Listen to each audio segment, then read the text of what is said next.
శ్రీమాత్రే నమః. అందరికీ నమస్కారం. ఈ భూమండలంలో అన్నింటికన్నా విలువైనది కాలం మాత్రమే. ఇది నిజం.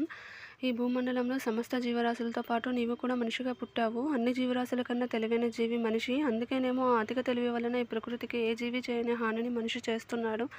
అసలు మనిషి నువ్వెవరు? ఈ ప్రకృతిని నీ రకరకాల ప్రయోజనముల కోసం కలుషితం చేస్తున్నావు. నీవు పుట్టి నీ జీవితంలో సూర్యోదయ సూర్యాస్తమయ సమయములు అయిపోగానే నీవు మరణిస్తావు.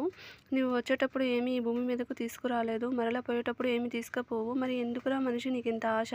నీ వెంట వచ్చేది నీ పాపపుణ్యమే అని నీ గుండెల్లో భయం పెట్టుకొని బ్రతుకు. నీ జీవితంలో స్వార్థమును, హింసను, చెడు వ్యసనములను, ఇలా పనికిరాని చెత్తను తీసివేసి ఉన్నన్ని రోజులు నీ సమయాన్ని దైవ చింతన యందు, పరోపకారం యందు, పుణ్యం ఆర్జించటంలో నీ బుద్ధిని నిలుపుకొమ్ము. దైవం చెప్పిన దారిలో సత్వగుణంతో బ్రతుకుము. ఇందులో కంటెంట్ నిజం అనిపిస్తే please like, share, subscribe and comment.